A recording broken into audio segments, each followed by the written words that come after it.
Boker Tov les Koulam, bonjour à toutes et à tous. Être en bonne santé physique, en bonne santé psychologique, en bonne santé cérébrale et émotionnelle. Oui, c'est important d'être en bonne santé, c'est ce que nous souhaitons à chacune et chacun d'entre nous en cette magnifique matinée que Dieu nous offre sur la terre, ce que Dieu nous accorde à chacune et chacun d'entre nous. Que Dieu vous bénisse et qu'il vous protège. On va comprendre comment aujourd'hui il faut s'évertuer à être en bonne santé, c'est-à-dire physique, mais aussi la bonne santé de notre âme. Est-ce qu'on peut être en bonne santé, mais aussi psychologiquement, émotionnellement et intellectuellement? Oui, une personne qui est en mesure de maîtriser ses émotions et son cœur, elle est en bonne santé. Le Rabbi Shlomo Zalman va nous le dire aujourd'hui. Si tu n'y arrives pas à te maîtriser, c'est que quelque part, tu es dans une forme de maladie temporaire et il va falloir que tu te ressaisisses et que tu ailles vers la guérison. Ok, ça n'est pas normal de ne pas pouvoir maîtriser son cœur. C'est ce que nous allons voir aujourd'hui après ces quelques notes de musique. Je vous souhaite une belle journée, un Boker Tov les Koulam. Aïe aïe aïe aïe aïe aïe. Aïe aïe aïe aïe aïe aïe aïe aïe aïe aïe. Aïe da da di da da da da, aïe aïe aïe aïe, da da da da, aïe aïe aïe aïe aïe. Aïe aïe aïe aïe aïe aïe, da da da da, aïe aïe aïe aïe aïe aïe aïe aïe aïe aïe aïe aïe aïe. Da da da aïe aïe aïe aïe, da da da aïe aïe aïe aïe, aïe aïe aïe aïe aïe aïe aïe aïe aïe aïe, da da da aïe aïe aïe aïe, da da da aïe aïe aïe aïe, aïe aïe aïe aïe aïe aïe aïe aïe aïe. Aïe aïe aïe aïe, da da da aïe aïe aïe aïe, da da da aïe aïe aïe aïe aïe aïe aïe aïe aïe. Aïe aïe aïe aïe, da da da aïe aïe aïe aïe. Aïe aïe aïe aïe aïe aïe aïe aïe aïe, da da di da, aïe aïe aïe aïe aïe aïe aïe aïe aïe aïe aïe aïe. Aïe aïe aïe aïe aïe aïe aïe aïe aïe aïe aïe aïe, da da di da dan dan dan. Da da da aïe aïe aïe aïe aïe aïe aïe aïe aïe aïe aïe. Aïe aïe aïe aïe aïe aïe aïe aïe aïe aïe aïe aïe aïe aïe. Aïe aïe aïe aïe aïe aïe aïe aïe aïe. Da da da aïe aïe aïe aïe aïe. Aïe aïe aïe aïe aïe aïe, mama mama aïe aïe aïe aïe aïe. Boker Tov, tidi dal aïe aïe aïe, da da da aïe aïe aïe aïe, da da da da aïe aïe aïe aïe aïe aïe aïe. Aïe aïe aïe aïe, da da da aïe aïe aïe aïe, da da da da aïe aïe aïe aïe aïe aïe aïe aïe. Aïe aïe aïe aïe, da da da aïe aïe aïe aïe. Aïe aïe aïe aïe aïe aïe aïe aïe aïe aïe. Aïe aïe aïe aïe aïe aïe aïe.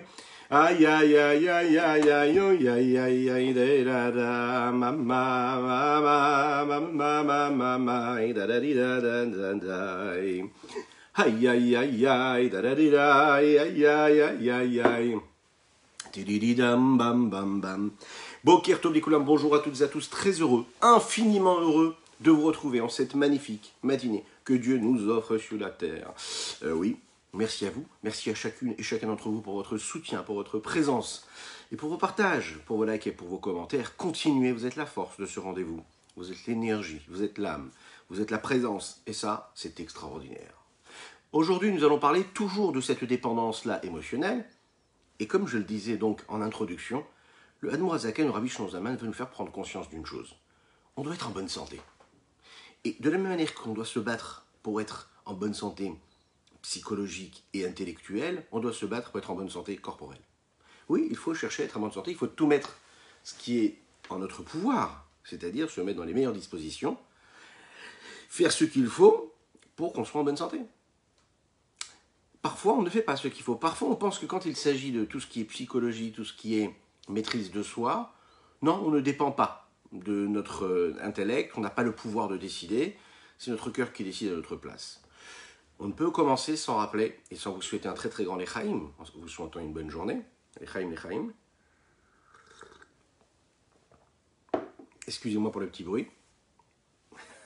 Et puis, rappelez que nous étudions aujourd'hui pour la Refoua Shelema de David Yonatan Baruch ben Miriam. La guérison totale et complète de David Yonatan Baruch ben Miriam. Nous étudions aujourd'hui aussi également Leilou Nishmat pour l'élévation de l'âme de Sima Batester Golda. Nous étudions également aujourd'hui pour toutes ces personnes qui nous soutiennent. Alors merci à vous, merci de tout mon cœur. Alors on l'a vu, jusqu'à aujourd'hui, on a bien parlé de cela, on a parlé des dépendances, on a parlé des intérêts qu'un homme pourrait avoir à être attiré par des éléments matériels, physiques, qui pourraient lui apporter un bien-être particulier et dont il est dépendant. Pourquoi? Parce que ça lui apporte cet intérêt-là personnel. Les Chachamim nous disent, comme ça, il y a un principe. Les Chachamim disent que Rechaim Birshut Libam. Là où celui qui est tzaddik, celui qui se rapproche de la justice et qui se rapproche du bon chemin, du bon sentier, de la bonne route, celle qui le rapproche du chemin de Dieu, lui va s'intéresser à faire en sorte que bien sa vie ne soit pas dans les mains de son cœur, mais que son cœur est dans les mains de son cerveau. Ben le rachat, celui qui est impie, il est vraiment à l'inverse, c'est-à-dire qu'il il dépend de ce que son cœur est capable de ressentir et il l'amène où il veut l'emmener. Le premier exemple qu'on pourrait prendre, par exemple, c'est ce qui apparaît le plus souvent, dans ce qui est les traits de caractère qui se révèlent chez l'homme comme parfois destructeurs. Prenons l'exemple de la colère. Prenons l'exemple de la colère, par exemple. Regardez. Lorsque Yaakov, dans l'histoire du peuple juif, a décidé de voler les bénédictions de Esav, de passer avant Esav et de lui prendre subtiliser ses bénédictions. Il dit comme ça dans le texte, Vayomer Esav belibo, ikarvu yemeh velavi, va'aret Yaakov achi. Esav se dit dans son cœur, je vais me venger, mon père est en train d'arriver à la fin de ses jours, et je vais pouvoir me venger et tuer mon frère Yaakov. Il se le dit où? Dans son cœur. Il ne se le dit pas dans son cerveau. Il se le dit dans son cœur. C'est le texte qui nous le dit. Vayomer Esav belibo. L'explication est donc que la décision que Esav va prendre, ce n'est pas une décision qui est cérébrale, qu'il aurait, par exemple, décidé avec un libre arbitre, à savoir comment se comporter avec Yaakov, mais non, c'est la colère qui prend la décision. Pour ceux qui nous suivent, Baruch Hashem, dans les rendez-vous du soir, on a étudié ensemble ce que voulait dire, en tout cas, la perception qu'on doit avoir de ce qu'est réellement le libre arbitre. Parfois, on pense qu'on a le libre arbitre, mais on n'a pas le libre arbitre. Comme le rabbi de Lubavitch avait l'habitude de dire, pourquoi est-ce qu'on doit juger chaque personne positivement? Ne jamais l'accabler, ne jamais lui reprocher quoi que ce soit. Vous savez pourquoi? Parce que peu importe ce qu'il fait de bien ou de mal, quand il fait quelque chose de mal, ce n'est pas lui qui le fait. Attention, ce n'est pas une excuse, hein, c'est une explication. Quand il fait quelque chose de mal, quand il a un égarement, eh bien cet égarement-là est dû à ce vent de folie qui s'empare de lui, qui lui fait faire ce qu'il est en train de faire. On ne parle pas de quelqu'un qui fait quelque chose de mal intentionnellement. Une personne qui a une faiblesse et qui tombe et qui a un égarement ou qui commet un péché et qui s'égare de la bonne route et de la route d'Akadosh Baruch Hu de Dieu, c'est quoi? C'est un vent de folie qui s'est emparé de lui, parce qu'un homme, il ne veut pas se détacher de Dieu. Il veut faire tout ce qui est positif, tout ce qui est bien. Donc s'il a fait quelque chose de mal, c'est qu'il y a un vent de folie qui s'est emparé de lui, qui lui a fait faire ce qu'il ne fallait pas faire. Et alors, quand ce vent de folie s'est emparé de lui et qu'il n'est plus ce qu'il est lui-même, quelque part il n'a plus de libre arbitre. Puisqu'il dépend de quoi? Il dépend de ce que son cœur a décidé de lui demander et de lui exiger. Vous voyez ce que ça veut dire un petit peu ici? Je répète, il ne faut pas que ce soit une excuse d'égarement. Une fois que cela a été fait, il n'y a plus de Bechira Hofshit, il n'y a plus de libre arbitre, parce que c'est ton cœur qui décide. Quand un homme fait quelque chose et qui est en colère, et qui envoie directement l'information à son cœur, il n'a plus de libre arbitre, puisqu'en fait, il ne réfléchit pas. Donc il ne peut pas sous-peser. Est-ce que je réagis comme ça ou est-ce que je réagis comme ça? Est-ce que c'est intelligent de le faire? Est-ce que ce n'est pas intelligent de le faire? Est-ce que j'ai le droit de le faire? Est-ce que je n'ai pas le droit de le faire? Il fait, c'est tout. Pourquoi? Parce qu'il est sous la maîtrise de son cœur.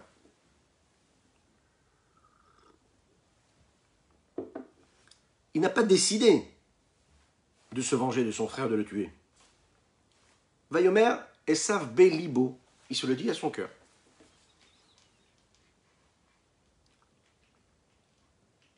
Ça veut dire qu'en réalité, l'instinct, c'est d'ailleurs la raison pour laquelle nous appelons ça l'instinct, L'instinct, lui, en fait, il est au-delà de toute réflexion.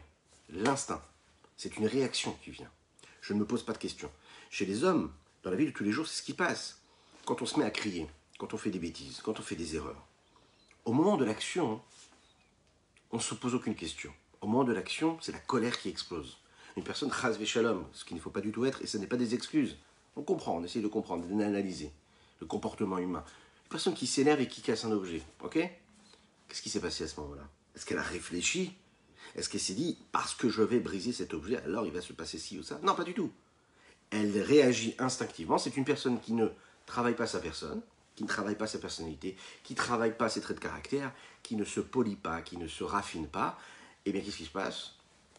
Elle se laisse complètement aller. Et donc, en effet, son cœur maîtrise ses réactions, ses pulsions, ses impulsions.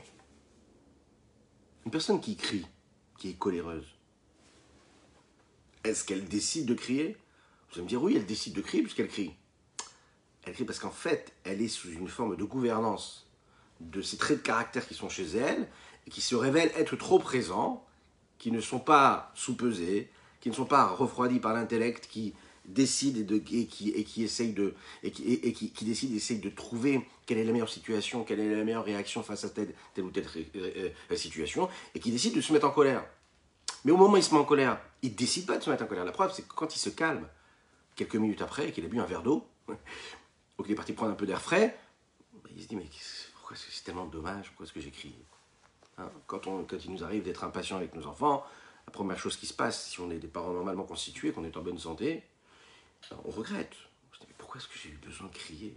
Je les aime, ce sont mes enfants, c'est mon épouse, c'est mon époux, à quoi ça sert de s'énerver?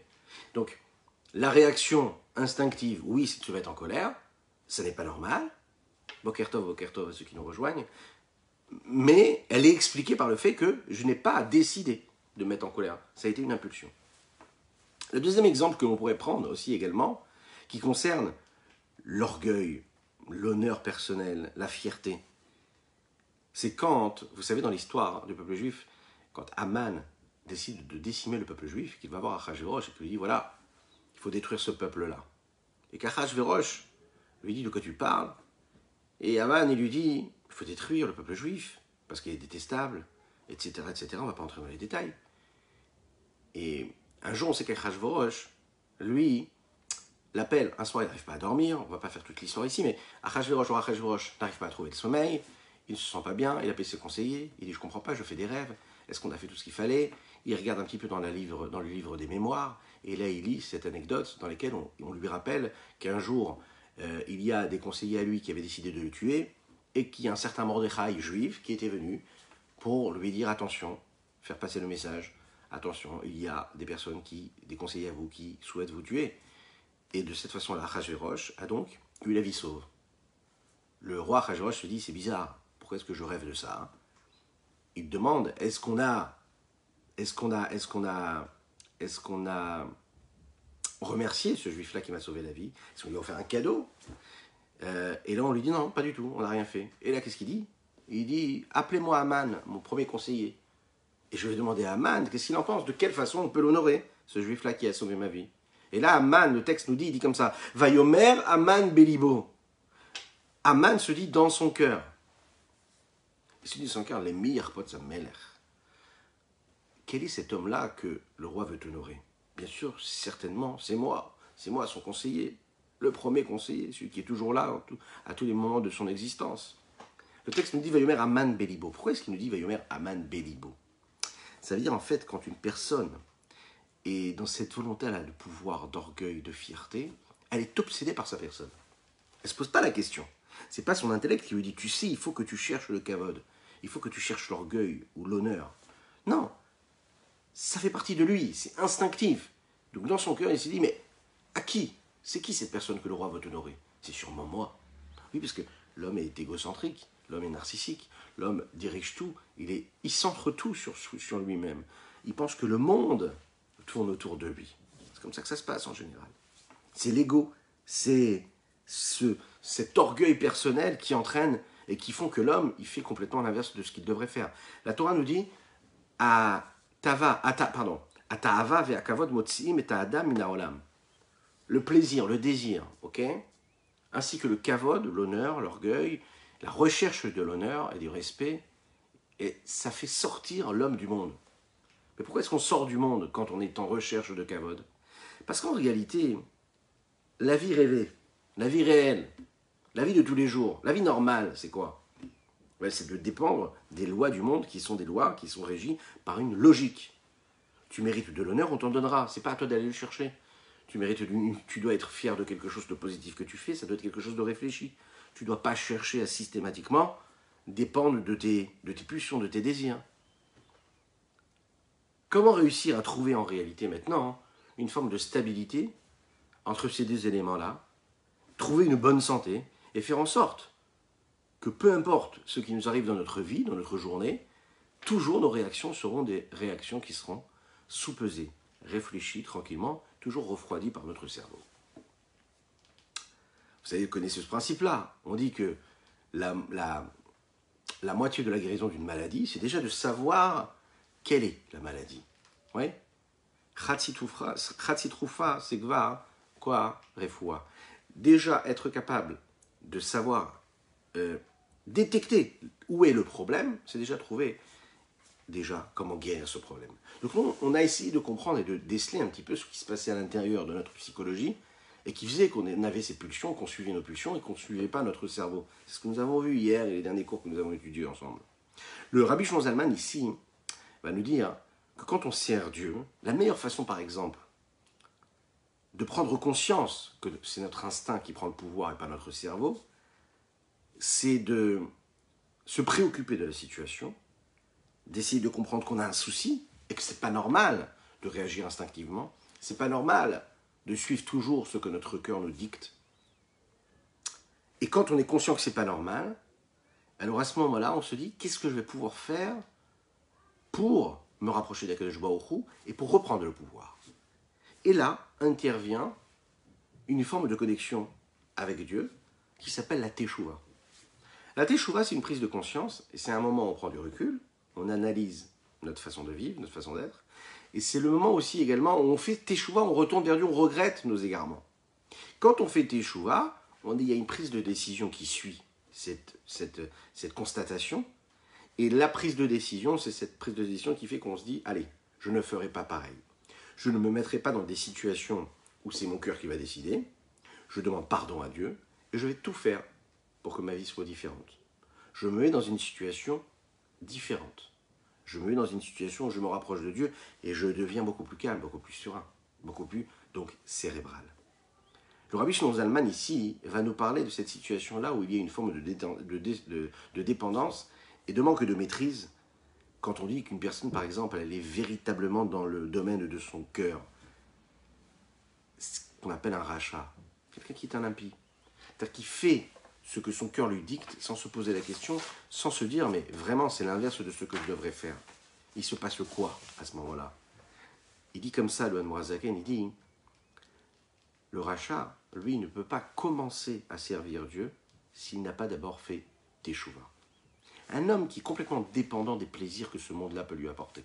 Un homme qui est que dans le kiff pour le kiff instinctif animal que le corps peut éprouver. Il n'a pas la possibilité de servir Dieu véritablement sans faire ce travail-là de Teshuvah. La Teshuvah, en fait, elle peut s'acquérir lorsque l'on, justement, brise le cœur. On se brise le cœur. Qu'est-ce que ça veut dire se briser le cœur? C'est-à-dire qu'on fait tellement de téfilotes, tellement de prières, tellement on essaie de se rapprocher de Dieu, tellement le regret, il est fort, il est puissant, que notre cœur se brise. Ce même cœur qui a créé ces dépendances, ce même cœur qui lui était l'outil de cet asservissement, de cette dépendance-là physique, de ces désirs, de ces pulsions, ce même cœur-là, il va falloir que je le brise. Et comment est-ce que je le brise? En faisant ce travail de Teshuvah. Parce que quand je brise le cœur, eh bien, ça brise aussi la grossièreté.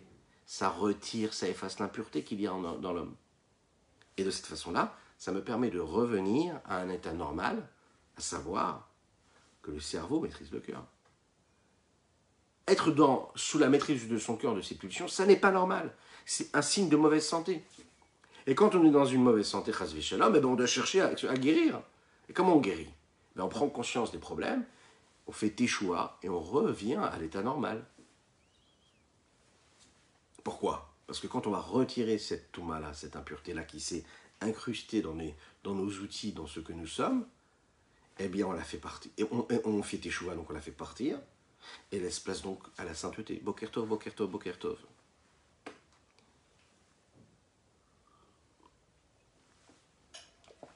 Regardons ce que le Admorazaken nous dit ça dans les mots. Il dit comme ça. Imlo mishur racha behemet, si ça n'est pas un rachat véritable dans son cœur. Que les Rishaïm sont sous la maîtrise de leur cœur et que ce n'est pas leur cœur qui est sous la maîtrise de ceux qui sont eux. Et c'est donc la punition qui vient d'en haut sur la grandeur et sur l'importance et la place que prennent leurs fautes.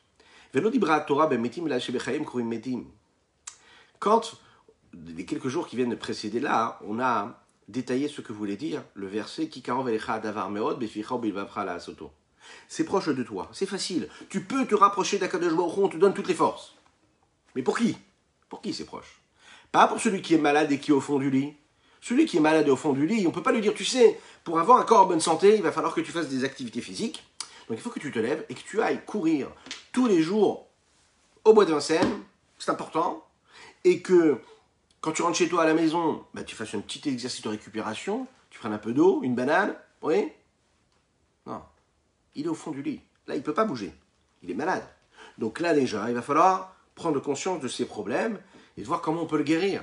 Une fois qu'on va le guérir, il pourra se lever et avoir une vie saine, et avoir une activité physique qui fera en sorte que son corps ne tombera pas malade, Chas v'Shalom. Mais quand il est dans une position où il ne peut pas, parce qu'il est malade, qu'est-ce qu'on fait? On réfléchit. On remet tout à plat. C'est la même chose. Celui qui est rachat, c'est-à-dire celui qui, en fait, est sous la totale maîtrise de son cœur. C'est-à-dire qu'il se lève le matin, et la seule chose qui l'intéresse, c'est de faire tout ce que son cœur lui dicte. C'est-à-dire que même quand il va aller travailler, il est là pour assouvir ce que son cœur lui dicte. Je vais travailler comme ça, j'aurai de l'argent, comme ça je pourrai me faire plaisir.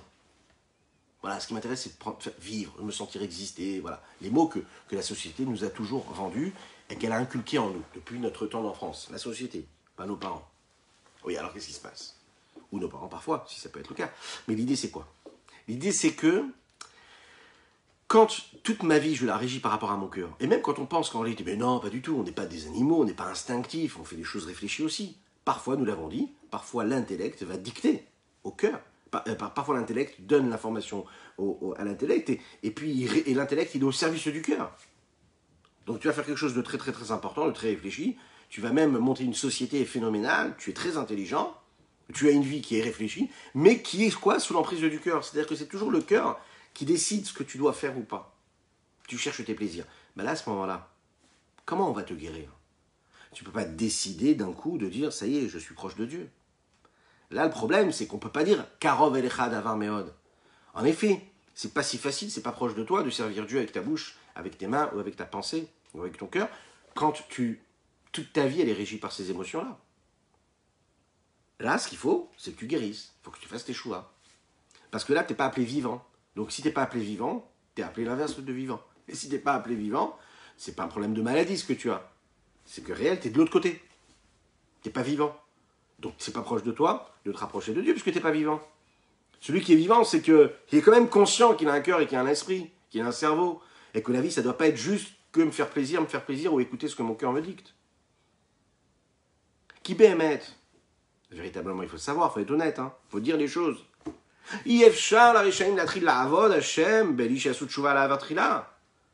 Un rachat, quelqu'un qui est un impie, qui fait l'inverse de la montée de Dieu, il ne peut pas décider de commencer à servir Dieu avec un sentiment profond d'amour pour Dieu s'il n'a pas encore, et qu'il n'a pas déjà fait le travail de teshuva sur le passé. Progrès sur le passé, prise de décision sur le futur. Et comment? Les chaber à clipote, afin de briser toutes ces écorces, toutes ces forces du mal qui se sont créées par tout ce qu'il a pu faire de négatif. Qu'est-ce qu'elles ont ces écorces? C'est un peu comme un fruit. Imaginez l'écorce de noix. Hein? Vous imaginez un petit peu cette écorce-là qui est dure, opaque. Shem massach mavdil ou mechitza shel barzen. C'est un écran, une séparation de fer qui bloque, qui bloque et qui est là entre Dieu et ses enfants.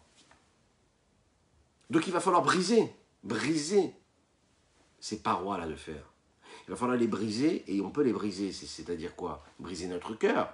Briser notre cœur avec le regret, avec l'amertume de l'éloignement que l'on ressent par rapport à Dieu, parce que nos actions nous ont emmenés là où nous sommes aujourd'hui,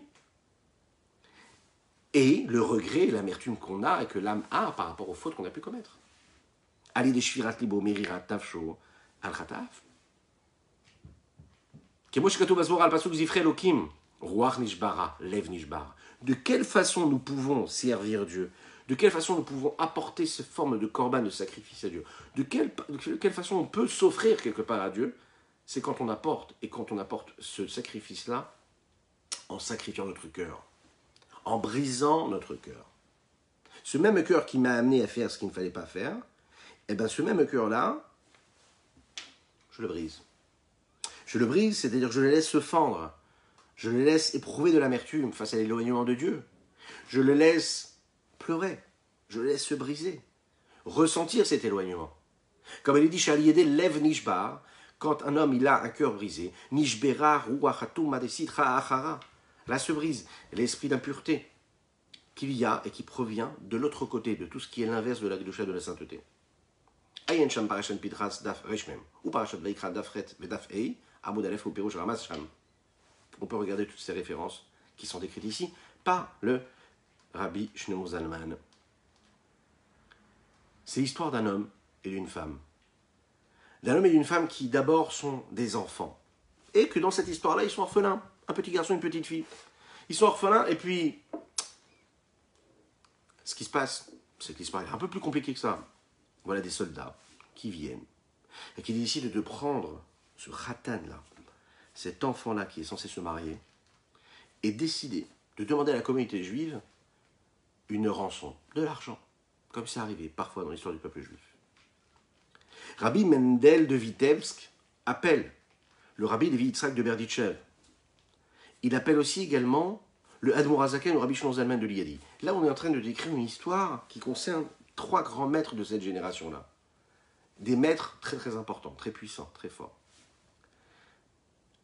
Et puis, il les appelle et leur dit, voilà, je vous demande de rassembler tout l'argent que vous pouvez rassembler dans votre ville, afin que l'on puisse libérer ce pauvre futur marié, fiancé, qui est orphelin et qui doit se marier, et qui a été capturé.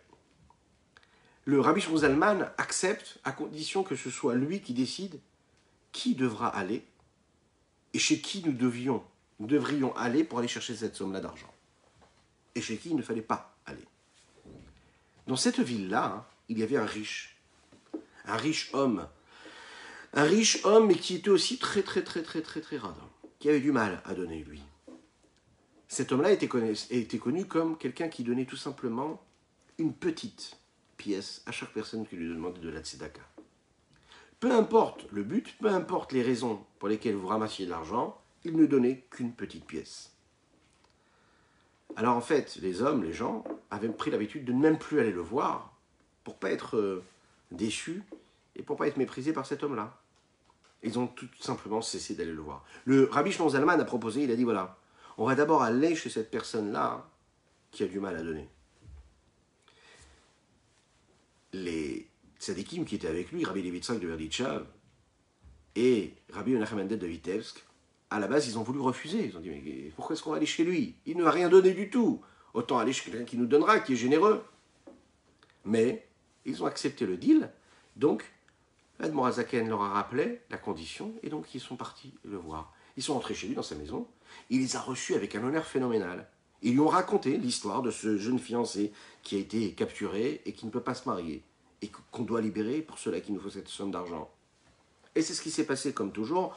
Cet homme-là a ouvert une belle boîte d'argent et il a fait sortir une petite pièce et il leur a donné cette petite pièce. Et là, il s'est passé quelque chose de phénoménal, d'exceptionnel. Le Admor Hazaken, au lieu de rendre cette petite pièce comme souvent les gens faisaient, parce que cette petite pièce-là était insignifiante, il va prendre cette petite pièce et il va se mettre à le remercier, et lui souhaiter d'avoir toujours le mérite de faire encore des mitzvot. Les tzadikim qui étaient avec lui, Rabbi Levi Yitzhak de Berditchev Rabbi Menachem Mendel de Vitebsk, sort de cette maison et il regarde le Admorazaken.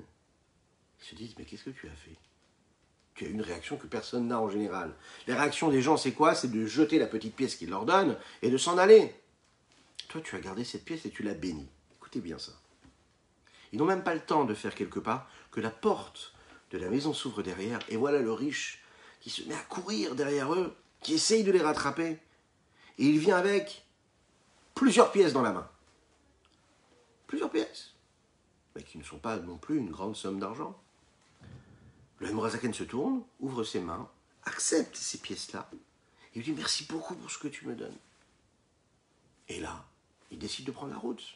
Ils avancent. Et là, encore une fois, cet homme-là, ce riche homme-là, mais qui est assez radin, se met à courir après eux. Il vient avec quelques pièces d'argent. Le Admorazaken, oh, ok, on évolue, c'est un petit peu plus important. Il dit encore une fois, merci beaucoup. Et voilà qu'ils avancent, et à chaque fois, c'est ce qui se repasse. Une troisième fois, cet homme-là revient. Quatrième fois, il revient. Et à chaque fois, il donne encore, il donne encore, il donne encore. À chaque fois, l'Admorazaken, avec la grande patience, avec un sourire, reçoit et remercie. Au bout de la 10e fois, il se rend compte qu'en réalité, ils ont reçu la somme qu'il fallait. Tout était arrivé comme il fallait, en son temps. Le Rabbi Shlomo Zalman de Liadi, l'auteur du Tanya que nous étudions, a expliqué. Il a dit comme ça. Le cœur de cet homme-là, qui était très très riche, mais qui était très très très près de ses sous et très radin, qui avait du mal à donner, il fallait ouvrir son cœur. Parfois, on a un cœur bouché. Parfois, on n'arrive pas à ressentir. Parfois, on se sent totalement éloigné. Parfois, on n'arrive même pas à éprouver ce que ça veut dire aimer Dieu, faire le bien, la sainteté. Parfois, on ne sait même pas que ce que nous vivons, que notre vie, elle est régie par des pulsions, par des passions, par des attirances physiques, par des soumissions à l'instinct animal qui peut se dévoiler et qui est en nous. Parfois, on ne s'en rend même pas compte.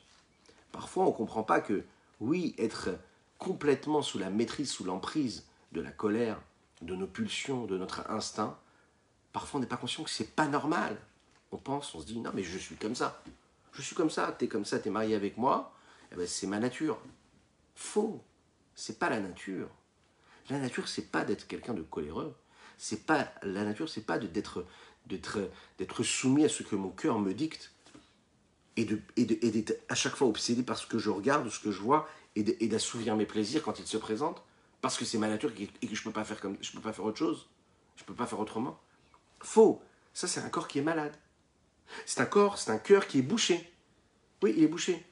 Il y a des couches comme ça d'impureté qui font qu'il ne peut plus ressentir la subtilité, le raffinement qu'il y a dans le monde.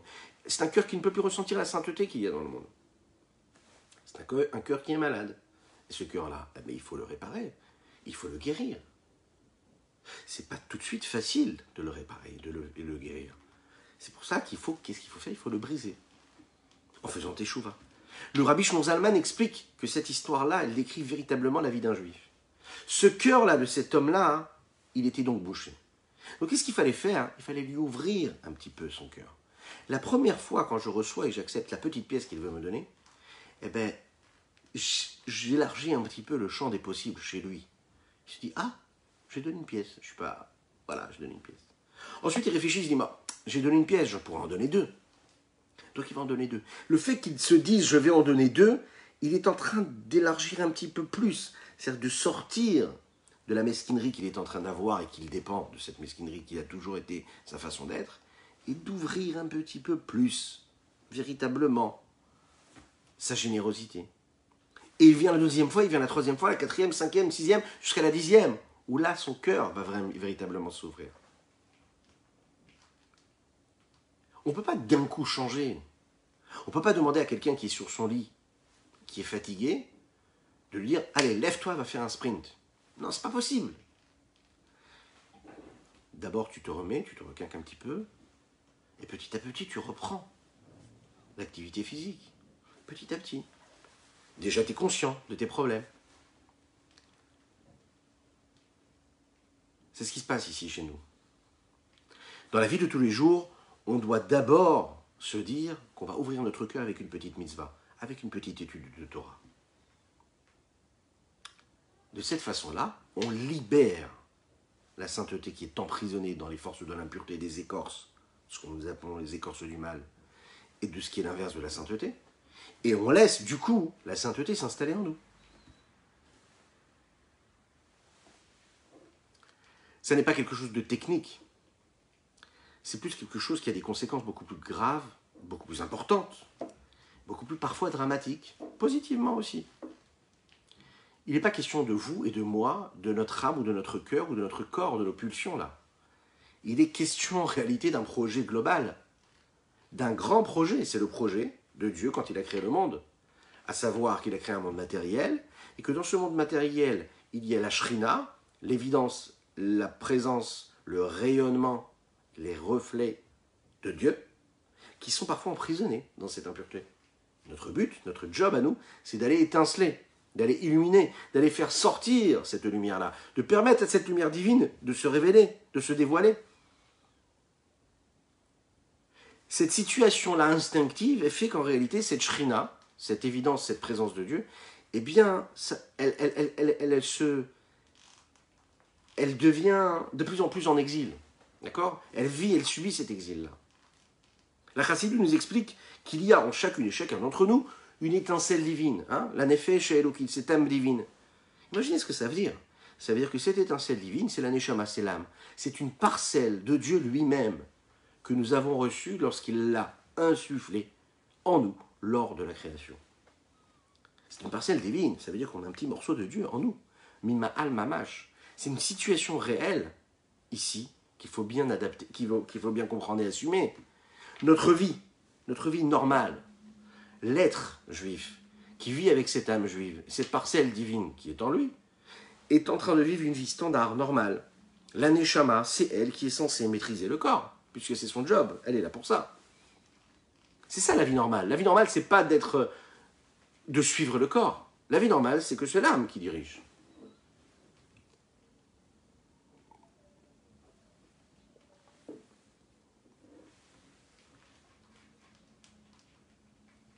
Alors comment est-ce que cela s'exprime? Comment est-ce que l'âme maîtrise le corps? Quand elle accomplit la Torah, quand elle accomplit les mitzvot, oui, on lui permet de s'exprimer, de vivre. Quand la neshama, elle, se trouve dans le cerveau, quand les plaisirs du monde se trouvent dans le cœur. Donc, à ce moment-là, que la Torah qui est dans mon cerveau, que mon cerveau qui dirige mon corps et mon cœur, fait en sorte que ce que mon cœur me dicte passe en deuxième plan, alors là, je fais en sorte que la shrina, que la présence divine, se dévoile, se libère, ne reste pas en exil. Mais lorsque je perds complètement la maîtrise, lorsque je me laisse complètement aller, lorsque c'est les plaisirs qui écrivent ma vie, qui écrivent quel est le projet, quel est le programme, qui dictent la marche à suivre, alors c'est ce qu'on appelle la galout shrina, l'exil de la shrina. C'est l'exil de la shrina. Donc ça veut dire, en fait, c'est pas quelque chose de personnel ici. C'est pas, faut savoir que c'est pas seulement nous qui sommes dans le problème lorsqu'on s'égare. Un homme peut se dire, c'est pas grave. Voilà, moi, j'ai pas la force de me battre. J'ai envie d'avoir une vie éloignée de ce que Dieu attend de moi. Voilà, j'assume. Voilà, j'ai pas la force. Ok? Ouais, le problème, c'est que tu peux pas parler comme ça. Parce que tu fais partie de l'humanité. Et l'humanité tout entière est censée, peu importe, hein, elle est censée apporter de la lumière sur Terre.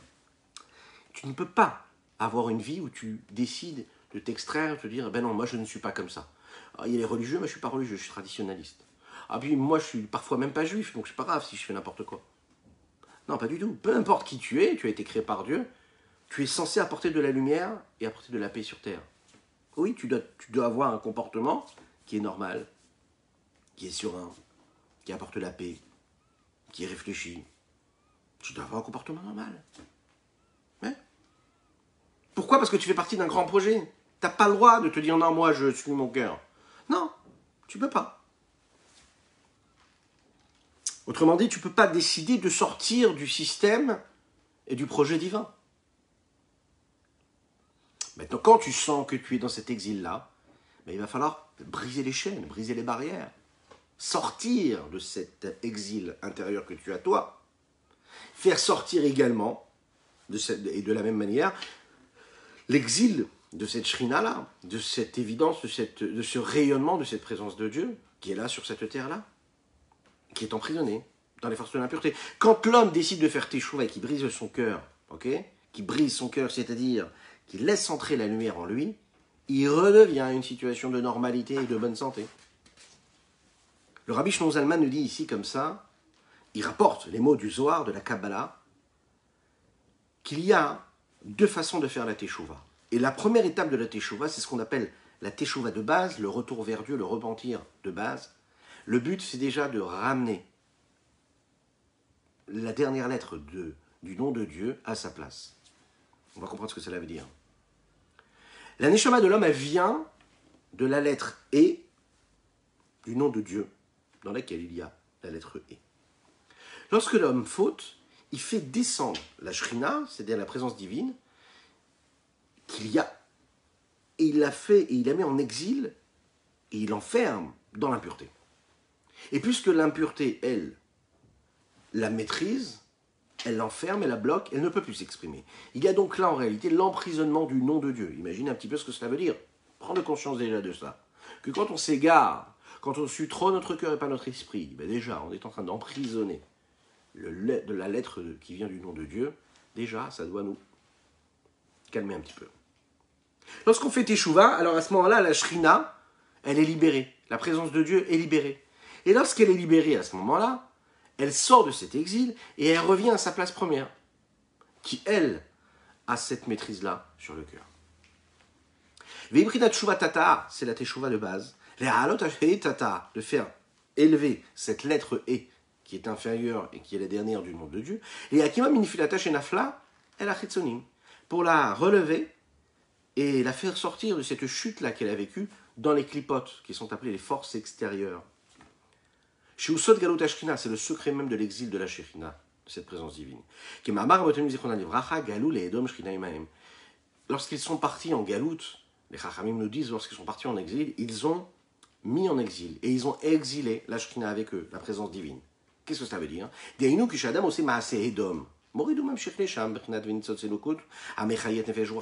Lorsqu'un homme fait une action de Edom, qu'est-ce que ça veut dire Edom? Ça veut dire qu'il faute, il fait complètement l'inverse qu'il doit faire. Il suit ce que le monde lui impose.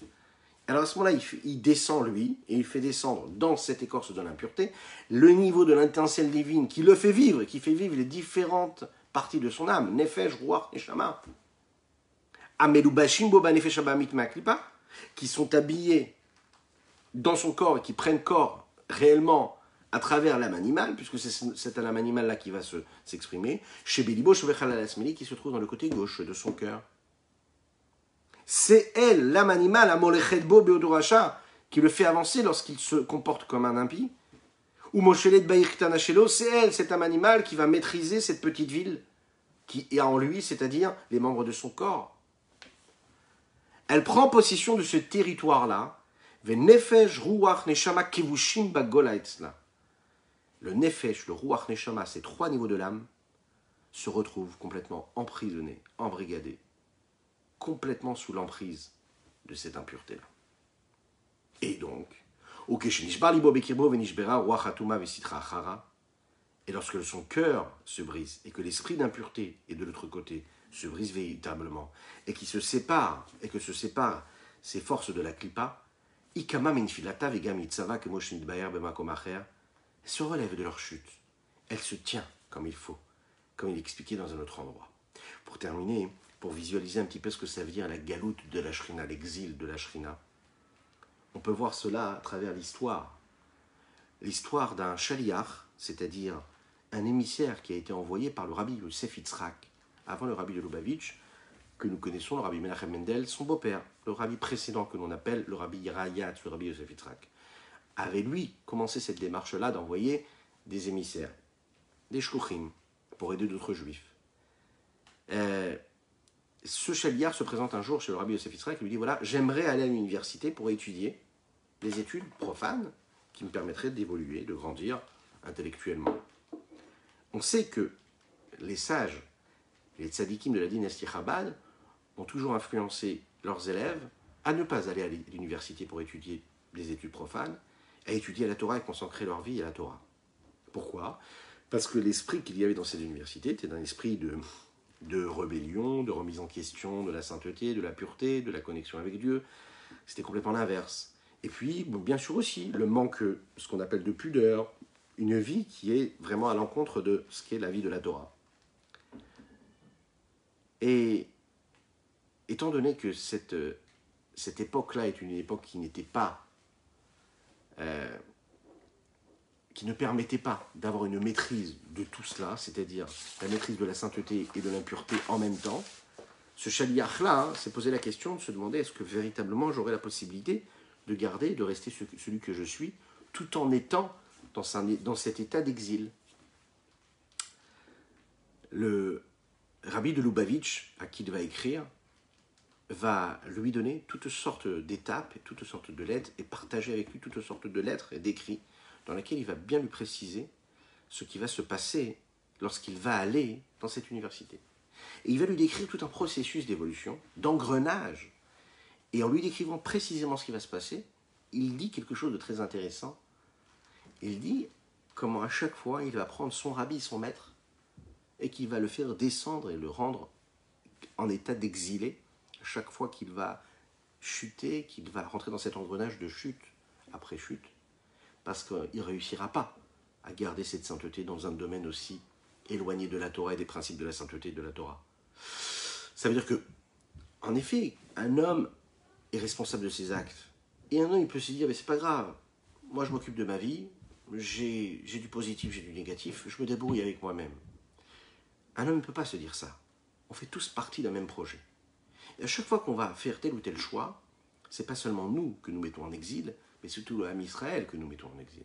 C'est Dieu lui-même que nous sommes en train d'emprisonner. Parce que Dieu, on l'apporte avec nous, on le mène avec nous. Il faut se dire une chose, que quand on commet quelque chose qu'on ne doit pas commettre, quand on suit trop nos impulsions, quand on suit trop nos pulsions, quand on suit trop notre cœur, ok, et qu'on ne réfléchit pas à ce qu'on fait, c'est pas seulement nous que nous amenons dans l'écorce de l'impureté, mais on prend Dieu avec nous, puisqu'il est en nous, notre neshama, notre âme divine, elle est avec nous. On la prend et puis on la rabaisse, on la met là où il ne faut pas. On ne peut pas détacher, on ne peut pas dire non, je suis là, je laisse à la maison, je laisse à la synagogue, et puis le reste de la journée, je suis au travail, je suis dans la vie de tous les jours, je suis quelqu'un d'autre. Non, partout où tu vas, tu prends tout ce que tu as en toi, donc tu prends aussi ta sainteté. Tu prends ton cœur, tu prends ton âme, tu prends ton esprit. En conclusion, il y a 3 étapes. Il y a celui qui est capable de maîtriser, c'est le tzaddik, qui maîtrise ses émotions. Il peut décider qu'est-ce qu'il aime, qu'est-ce qu'il déteste. Nous avons le Benoni, celui vers lequel nous devons aller. C'est-à-dire celui qui maîtrise dans sa pensée, dans ses paroles et dans ses actions, mais qui ne maîtrise pas tous ses sentiments. Mais attention, il fait attention à ce qu'il dit, il fait attention à ce qu'il fait, il fait attention à ce à quoi il pense. Mais les sentiments qui s'éveillent en lui, bon, ben, il les rejette quand ils sont négatifs. Il ne les maîtrise pas. Et puis nous avons les Rishonim qui, eux, ne maîtrisent pas du tout. L'inverse. C'est leur mauvais penchant qui maîtrise tout. Un homme doit toujours chercher à se rapprocher de ça. Et quand il pense qu'il a l'impression qu'il n'arrive pas à se rapprocher de ça, il doit faire teshuva. Et quand il fait teshuva, il regrette. Et quand il regrette, il crée cette fissure-là dans son cœur qui lui permet de se rapprocher encore une fois de Dieu. Il faut connaître ses possibilités, il faut connaître ses capacités. Le Rabbi Shimon Zalman nous a donné dans les derniers chapitres tous les outils qui nous permettent de prendre la maîtrise de notre vie. La maîtrise, reprendre le pouvoir, véritablement revenir à notre état normal, retrouver la bonne santé. Que Dieu vous bénisse et qu'il vous protège, qu'il fasse que vous puissiez passer une super, une excellente, une extraordinaire journée dans la joie la plus totale, la bénédiction la plus totale, matériellement et spirituellement. Je rappelle que ce matin, nous étudions pour la réfoua chez les Ma de notre cher David Jonathan Baruch Ben Myriam, qu'Akadosh Baruch Hu lui envoie une réfoua chez les Ma, une guérison complète. Dites Amen ve Amen, partagez, commentez, likez, je compte sur vous. Et puis ici également, Leilou Nishmat, Sima Bat Esther Golda, Sima Bat Esther Golda, que ces mots de Torah puissent accompagner sa neshama, qu'il soit une nourriture pour sa neshama. Que Dieu vous bénisse. À très bientôt. Tareralaya barandai, tareralaya barandai, tareralaya ya ya ba ya ya ya. Tareralaya barandai, tareralaya ya ya, tareralaya ba ba ba ba ba, tareralaya, tareralaya ya ya ya ya. Ay tareralaya ya ya ya ya, tareralaya, tareralaya ya ya ya. Aïe, da da da, aïe, da da da, aïe, aïe, aïe, aïe, da da da, aïe, aïe, aïe, aïe, aïe, aïe, da da da, aïe, aïe. Bonne journée, excellente journée, que des brachot.